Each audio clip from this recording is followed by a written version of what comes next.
Good morning.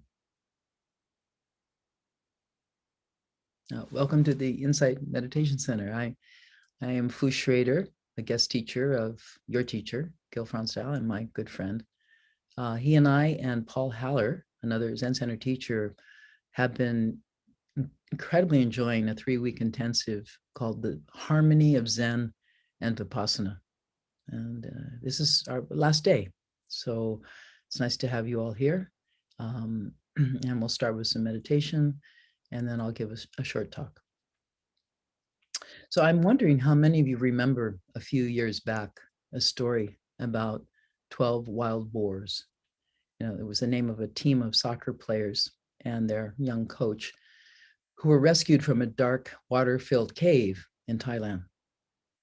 A lot of attention was paid at the time to the long planning process that resulted in their rescue, including teaching them how to swim, how to use scuba gear, and all of that.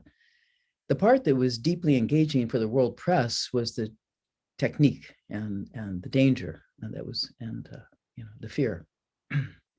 But at the same time, very little attention was paid, that I could tell, in the mainstream reporting to the fact that the coach of these boys, Ekapol Chantawong, had spent most of his young life, from the age of 12 until 22, as a Thai forest monk. In a somewhat obscure article called How Buddhist Meditation Kept the Thai Boys Calm in a Cave, they reported that at the moment that the boys were found, they were sitting there calmly. No one was crying or anything, and it was astonishing. The article then explained that Ekapol, their coach, had taught the boys to meditate to keep them calm and to preserve their energy through their 9 days of pitch black isolation. On the day of their rescue, each of the boys did an hour of meditation with their teacher before being brought out of the cave, one by one, as I think we all remember.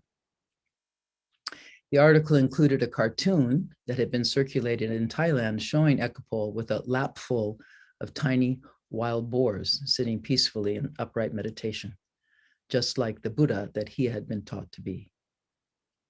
So with that story in mind, I'd like to offer all of us an opportunity to sit together for a few minutes, remembering those boys and their teacher, and also remembering one of the rescuers who died in his effort to help save those boys.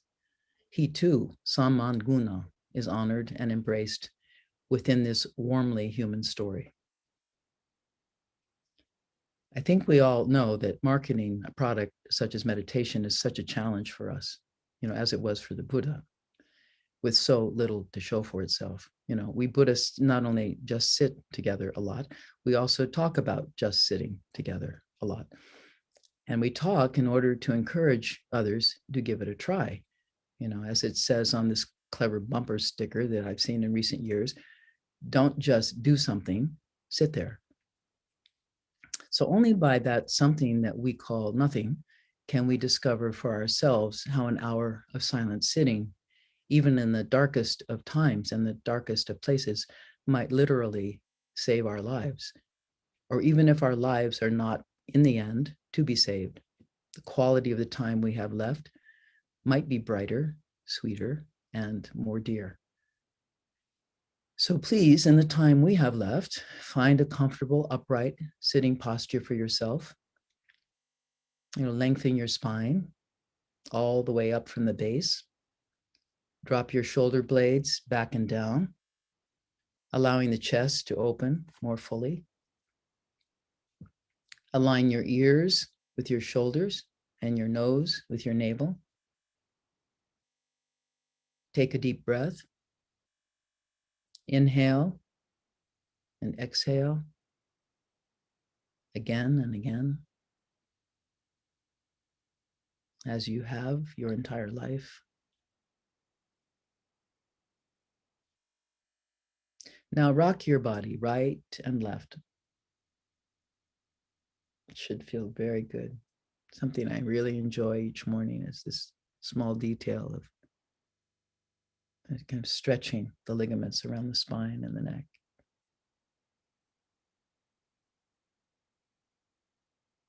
It also helps to find upright, sort of like a plumb line that comes eventually, settles into a steady and immovable sitting position. And allow yourselves to just sit, like the upright wild boars that we truly are.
Hmm.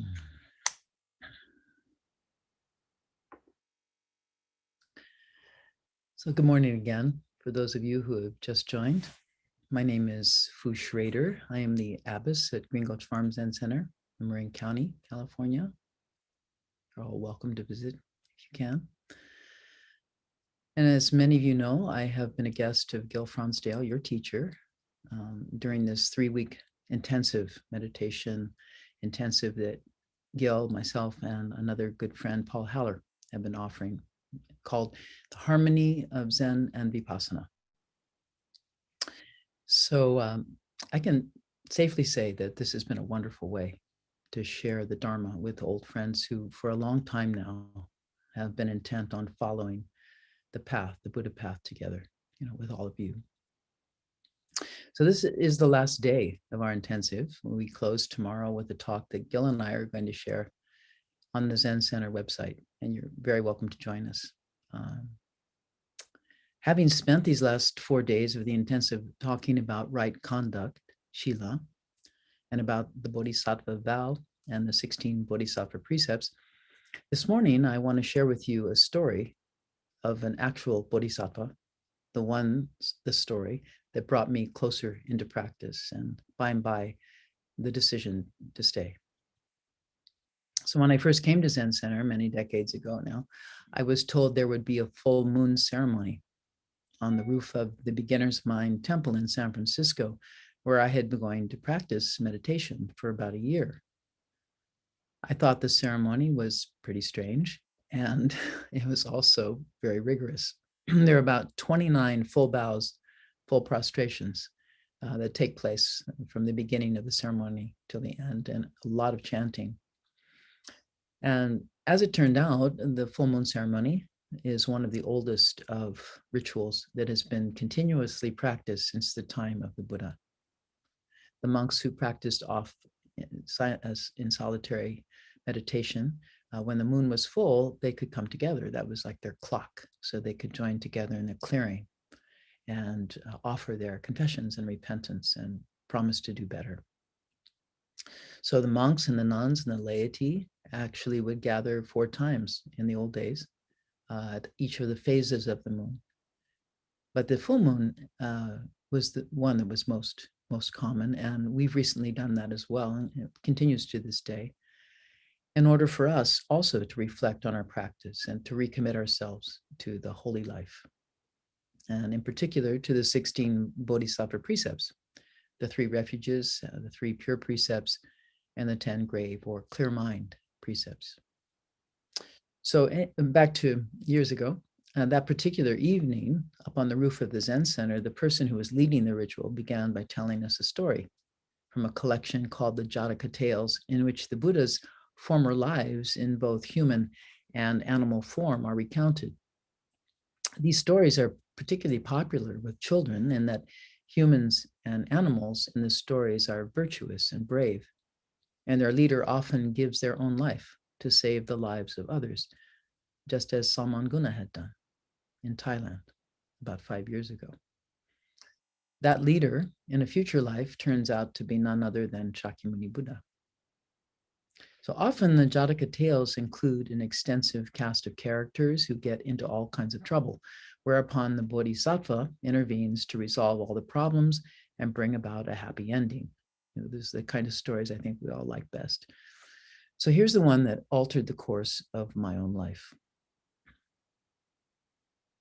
Once, long, long ago, a monkey, an otter, a jackal, and a rabbit resolved to practice charity on the day of the full moon, believing that a demonstration of great virtue would earn them a great deal of merit. When an old man entered the forest begging for food, the monkey gathered fruit from the trees, and the otter collected fish, while the jackal pilfered a pot of milk curd from a nearby farmhouse, having called out in a not so very loud voice, "Does this belong to anyone?" Well, the rabbit, on the other hand, who knew only how to gather grass, felt very sad at having nothing to offer the old man, until realizing that she could offer her own body by throwing herself onto the fire that the old man had built to keep himself warm. And just as the rabbit leapt into the air, the old man revealed himself to be Chakra, the Lord of the gods, who then saves the rabbit by transforming the flames into lotus petals. Chakra, being deeply touched by the rabbit's virtue, uses a nearby mountain to form the likeness of the rabbit on the face of the moon for all to see. It's said that the lunar image is still draped in the smoke that arose when the rabbit cast herself into the flames. I don't know how many of you have looked at the moon to see the rabbit. I think mostly in the West, we're taught to see an old man's face, but the rabbit's there. It's quite a wonderful full body, the ears, the haunches. And next time the moon is full, take a look, see if you can find the rabbit. Anyway, this story of the Bodhisattva giving her life for the welfare of another had a big impact on me at the time. And when my life had really kind of worn out, trying to get something or somebody who would make me truly happy. So it was a remarkable idea to me that giving could be the true source of happiness for a human being, like me, rather than getting. So the next step was to try and understand what it means to truly give. Alongside the Bodhisattva vow and precepts are a set of 6 practices for training a Bodhisattva for a life devoted to the welfare of others. And among these practices is Dana Paramita, the perfection of giving, the first of what are called the 6 perfections. So these 6 perfections can be thought of as the kind of Bodhisattva training program, a program that was explained by the Buddha in very simple language so that almost anyone could understand and practice them. And so these 6, giving, the first, morality or ethics, right conduct, the second, patience, enthusiasm, concentration, and wisdom. So they can also be thought of as antidotes or antibodies to what the Dalai Lama has called our pathological emotions, greed, hate, and delusion. So giving is what conquers greed. Patience conquers hate, and wisdom conquers delusion. The other 3 perfections involved in transforming our afflictive emotions are the perfection of ethics, of morality, the perfection of enthusiasm, we all need that, and the perfection of concentration. So all 6 perfections are packaged together in a particular order so that each in turn supports the next. For example, giving supports ethics, as in giving your word or giving your fair share. And ethics supports patience, as in, for example, waiting patiently for your turn, or waiting for negative feelings to subside before you speak or take action. The perfection of patience supports the perfection of enthusiasm by helping us to find a balanced response to the arising of our human passions, our likes and our dislikes. The perfection of enthusiasm, in turn, supports our ongoing commitment to a life dedicated to the well-being of others, a life concentrated on the practice of the 6 perfections, a life of becoming who we are truly meant to be, bodhisattvas hard at work for the well-being of the entire world. So such a life is manifested in the story that I shared with you of how the image of the bunny got onto the moon. And although we can't really see a vow or an intention to live by vowing, such a vow informs everything that we do in our life and in society. It informs how we work and the kind of work that we do and our collective effort to take care of it all. So work as practice, which is easy to say, but it's not so easy to do. Learning to engage in work as practice is at times even harder than the work itself. This is something we specialize in at Green Gulch Farm. There's lots of work. And yet, as the Buddha famously said, enlightenment is the path, is what we do, and the path is enlightenment. In other words, awakening is a direct reflection of how we are living our life each and every day. The mind that is distracted, lustful, or hateful can't see the path of liberation right before your eyes. And yet the Buddha hangs out with minds that are distracted, hateful, and lustful in order to show us the way of kindness and generosity, selflessness and peace. the very thing I think we are trying to do here as well. Hang out with our minds and together show the way to peaceful abiding together. And for Zen Master Dogen, the founder of my tradition called Soto Zen, awakening is seated meditation, is the Bodhisattva precepts, is learning the backward step that turns your light inwardly, is the practice realization of totally culminated enlightenment. So thank you all so much for your kind attention. I've really been enjoying coming to be at Gil's place for this week. So I wish you all the best. And please take care and please enjoy sitting as much as you can.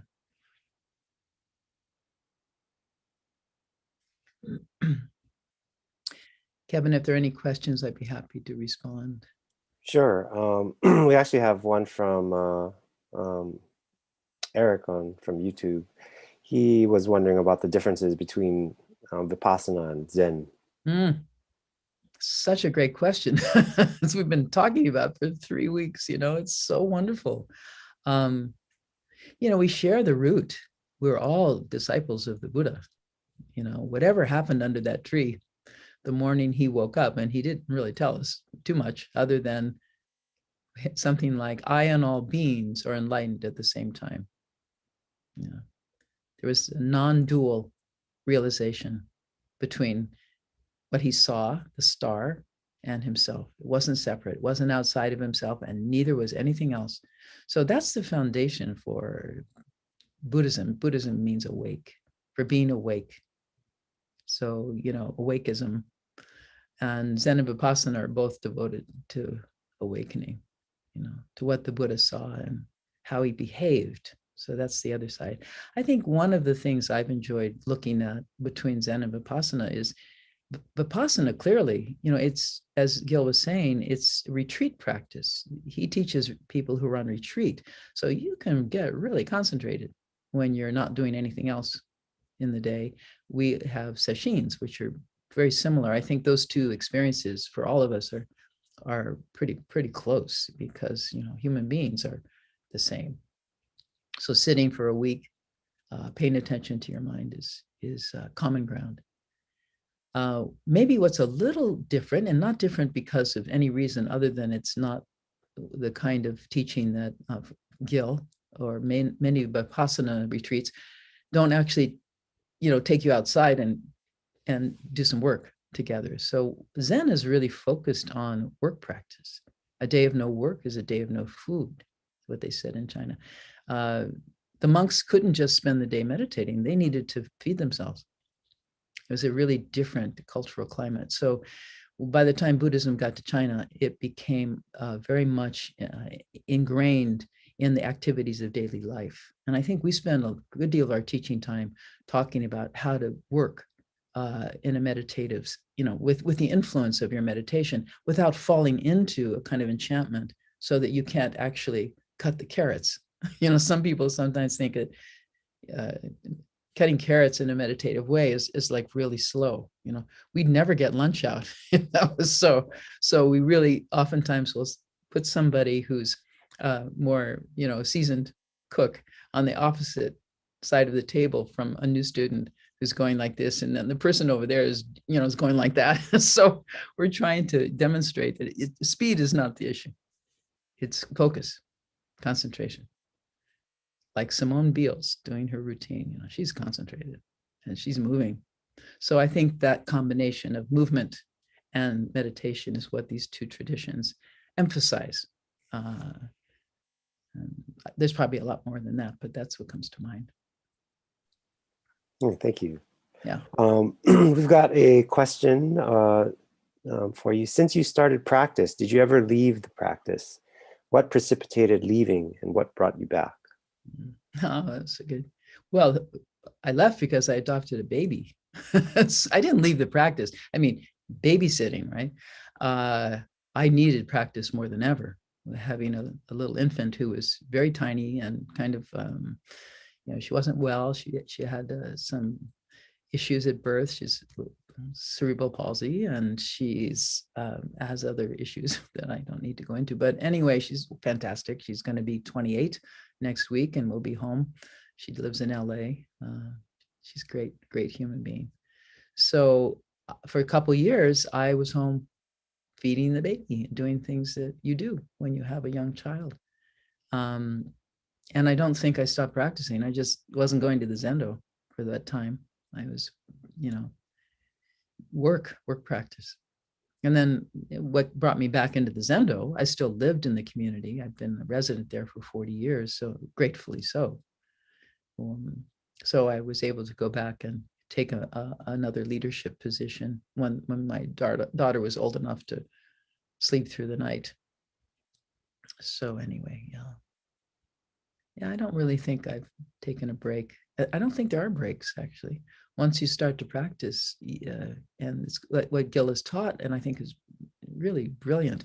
Entering the stream is, entering the stream or the current of a river. And once you enter the current, you're in a life of practice. And that's what stream entering really means. I'm no longer driven by a life of karma, choosing whatever is my selfish view. I'm actually streaming. I'm in the current of a life of vow, of what I promised. I made promises to live for the benefit of others, just like that story I told about the rabbit. I liked that story. I thought, well, I can do that. Maybe I could give myself to something that I care about. Yeah. So we never stop, really. I do go on vacation.